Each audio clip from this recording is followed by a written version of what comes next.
Your new love online may be a killer hiding bodies in the mountains. Your best friend, long dead, keeps posting messages on social media. And the person you love the most might offer you as a sacrifice to a hungry creature from the shadows. False loves, digital specters, and occult horrors. These are the terrors that await you in Dark Stories. The darkest tales of Manga. Social Network, Part 1. Takanori never imagined he would witness something so disturbing, tied to the name of his friend Aya. After her account was mysteriously silenced and days later her body was found by the police, the entire neighborhood was filled with rumors. Some said she had been murdered by a maniac. Others whispered something even darker, that a monster had devoured her. For Takanori, however, what remained was the longing and the haunting presence of her account, which he couldn't bring himself to unfollow. Then the unimaginable happened. While holding his phone, a new post appeared on her account, one that should have been silent, just like her grave. It was only a pitch-black image without detail, but it made his heart pound. He assumed the profile had been hacked, a cruel mockery of her death. Seconds later, more posts followed, as if Aya herself were back, updating her page from the afterlife. Disturbed, Takanori decided to look closer. He returned to the first black photo and increased the brightness. What he saw froze him in place. Behind the darkness, Aya's face appeared, twisted in a mask of terror. Worse, he recognized the location. A graffiti on the wall behind her gave it away. It was in a public restroom at the forest park in his neighborhood. Fear gnawed at him, but curiosity won. He went there with only a pickaxe for protection, promising himself that if he found anything suspicious, he would call the police. Inside the restroom, he found the exact stall. He opened the door, shining his phone's flashlight. Nothing. So he checked the post again, and there it was. Another black photo just uploaded. When he adjusted the brightness, he saw himself, his own back, standing in that very stall. Continues in Part 2. Panic overwhelmed him. There was only one explanation. He wasn't alone. As he lifted his phone's light, he heard sharp clicks above him, a camera shutter. Before he could react, a rope looped around his neck and yanked him upward with brutal force. Takanori clawed and choked, gasping for air. While the shadowed figure photographed his dying face, the same expression of agony he had once seen on Aya S. The killer whispered almost playfully that people always made the same face in their final moments. He called it fishing. Just like casting bait, waiting patiently, and then hooking the catch. Only now, he said, fish were no longer enough.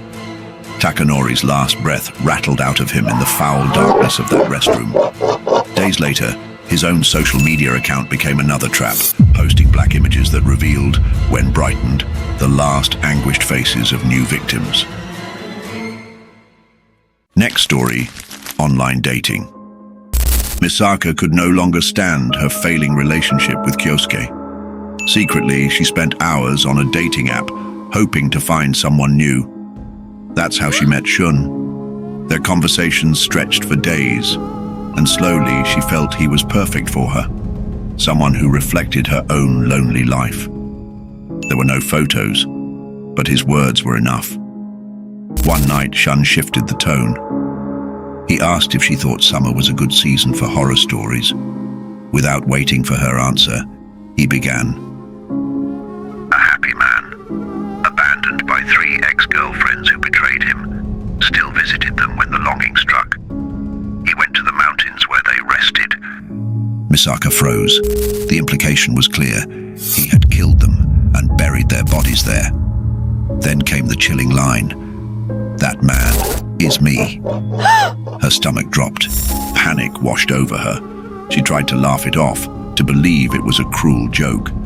But in her gut, she knew it wasn't. She ran home through the night, trembling. Continues in Part 2. The next day, while shopping, her phone buzzed. It was Shun. He asked why she had suddenly disappeared. Then came the blow. I see you're nearby, only 300 meters away. The app showed his location frighteningly close. The groceries slipped from her hands. She bolted, running as fast as she could, but the distance kept shrinking. The paranoia consumed her. Any face on the street could be him, the man she had trusted through a screen. Out of breath, she paused, and a hand tapped her shoulder. She screamed and sprinted away. The man shouted after her, saying he only wanted to return the scarf she had dropped. But fear had already drowned reason. At home, door locked, she sighed in relief. Safe at last. But then, the app updated. Shun, 10 meters away. The doorknob rattled. Her blood froze. The door opened, but it was only Kyosuke, puzzled at her terrified expression. Just then, Shun sent another message. Since she had been hesitant to meet him, he sent his ID, complete with a photo. Misaka's heart stopped. The face was unmistakable. Shun was Kyosuke. Next story. The Demon. Ryosuke knew something was wrong with Yuka, his girlfriend. She was no longer the cheerful woman he had met 2 years ago. One evening, she confessed, trembling and broken, she had summoned a demon through a mirror. At first, the bargain seemed small, a piece of her flesh for happiness. But the entity had taken more. Her shoulder was already half consumed. He begged her to stop, but Yuka, obsessive, claimed it was worth it. Her flesh was a cheap price for guaranteed joy. Still, she accepted his offer to help. She explained that the demon could only cross for 1 hour and the plan was simple. Summon it through the mirror, then cut it down before it fully emerged. They prepared themselves. Yuka chanted words Ryosuke couldn't understand. The candle flame bent toward the mirror. Shadows stretched, and from the glass, a face identical to his own began to emerge. Continues in part 02. Ryosuke screamed for Yuka to strike quickly, but instead of attacking, she dropped the blade, laughing with manic joy. "This knife is only decorative," she whispered. The horror dawned on him. He had been used. Yuka's grin widened. "I didn't do this because I hate you. I did it because I love you. Why should I be the only one to receive the demon's blessing? We should both sacrifice ourselves, together." The reflection's hands reached out, claws of shadow tearing reality. Ryosuke struggled, but the thing pulled him in. His last vision was of Yuka's blissful smile, her eyes alight with worship, as if she had achieved something divine. The demon consumed him. The mirror shattered. Yuka stared at the broken shards, serene. To her, this was the ultimate proof of love. Thank you for watching until the end. If you enjoyed, don't forget to hit like, subscribe, and comment which horror manga you'd like to see here. Step into the darkness with us. Dark Stories, Dark Tales of Manga.